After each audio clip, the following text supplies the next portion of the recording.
Ya, Assalamualaikum warahmatullahi wabarakatuh. Perkenalkan nama saya Wibowo Prasetyo, dengan NIM 12 12 00 9. Saya akan menjelaskan tentang masa proses produksi tahu dari PT SYZ, yaitu pengantar yang pertama. Proses pengolahan dalam pembuatan tahu memegang peranan penting sebagai salah satu langkah utama untuk mendapatkan produk tahu yang berkualitas tinggi dan memiliki tekstur yang sempurna. Pertama. Yang kedua, detail proses yang terdapat di pabrik tahu perlu diperhatikan dengan seksama yang mencapaikan hasil yang optimal.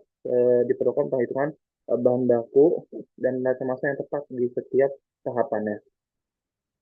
Yang pertama adalah dalam akhir proses, yaitu yang pertama masuk kedelai itu masuk ke dalam pencucian. Lalu air pencucian itu masuk dan menghasilkan air limbah. Lalu dari pencucian itu masuk ke kedelai bersih, menghasilkan kedelai bersih, masuk ke perendaman. Untuk perendaman itu dimasukkan lagi ke dalam suatu bak perendaman dan menghasilkan air limbah. Lalu kedelai air rendaman menghasilkan lalu ditiriskan kemudian digiling dengan ditambah air, menghasilkan bubuk kedelai. Lalu air masuk ke dan dimasak, lalu disaring menjadi ampas tahu, lalu yang disaring menjadi susu kedelai, ditambah air cukup sedikit demi sedikit untuk mengendapkan, lalu pembuangan cairan menghasilkan air limbah juga. Dan setelah pembuangan cairan tersebut masuk ke dalam tahap pencetakan, lalu setelah dicetak baru menjadi tahu. Jadi yang pertama, proses pengolahan tahu menghasilkan input sebesar 16.658 liter per hari dan output non produk sebesar 1.158,6 liter per hari. Input terdiri dari kedelai, air, dan bahan penggumpal. Sedangkan output meliputi limbah cair tahu 43%, ampas tahu 18%, ceceran kedelai atau tahu 0,11%, dan uap air 18%. Limbah cair tahu terbesar berasal dari proses penggumpalan, yaitu 378 liter per hari, 22,8, yaitu hasil produksi berupa 5.000 potong atau 500 kilogram tahu dengan komposisi 40% kedelai dan 60% air. Lalu nomor 2, proses pengolahan tahu menghasilkan limbah pada setiap tahap perendaman dan pencucian, menghasilkan air sisa 1.500 liter dan ceceran kedelai 0,8 kg. Akibat pembersihan kotoran dan kekurangan pelitnya karyawan.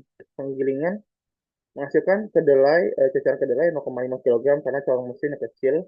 Lalu pemerasan menghasilkan ampas tahu 299,7 kg dari pemeriksaan sari kedelai. Lalu proses penggumpalan menghasilkan limbah cair tahu atau whey, yaitu 308 liter akibat penambahan bahan penggumpal. Lalu pencetakan dan pengepresan menghasilkan limbah cair 160 liter dan ceceran tahu 0,6 kg karena kurang telitinya karyawan. Dan ini masuk ke dalam alien masa proses produksi, yaitu ada input, seperti tadi ada proses input, yaitu ada input, proses, dan output. Yaitu proses itu adalah pertama itu memasukkan kedelai itu 200 kg ke pencucian itu atau perendaman selama 4 jam. Lalu ditambah air dengan sebagai input itu 300 liter. Lalu output itu menghasilkan limbah cair itu sekitar 150 liter ceceran kedelai 0,8 kg.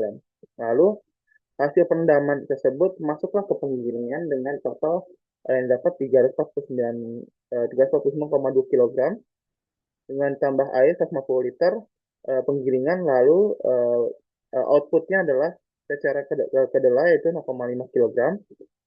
Lalu hasil penggilingan adalah 498,7 kg masuk ke pemerasan atau penyaringan dengan ditambah air yaitu 1.000 liter dan menghasilkan ampas tahu sekitar 299,7 kg, atau kalau bisa dibulatkan bisa jadi 300 kg. Lalu eh, menghasilkan dari pemerasan atau penyaringan ini menghasilkan 1.199 liter. Lalu pemasakan atau perebusan 30 menit menghasilkan uap air yaitu 129 liter. Setelah direbus atau dimasak selama 30 menit menghasilkan 1.060 liter yang masuk ke area penggumpal atau tahapan penggumpalan.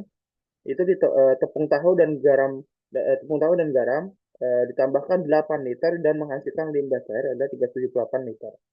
Lalu menghasilkan dari penggumpalan itu masuk ke percetakan itu 676 liter dengan limbah cair yaitu 160 liter dan ceceran tahu 0,6 kilogram. Dan dari percetakan ini dan pengepresan ini menghasilkan 5.000 potong tahu atau tadi dibahas tadi yaitu adalah 500 kilogram tahu. Oke. Dan daftar pustaka yang saya pakai ini eh, dari Agung Agung et al. Yaitu Pendaftar Produksi Bersih Industri Kecil Tahu di Jalan Parit, Siantak, Pontianak, tahun 2019. Astuti et al. 2002, Analisis Kelayakan dan Perencanaan Produksi Bersih pada Industri Pengolahan Tahu.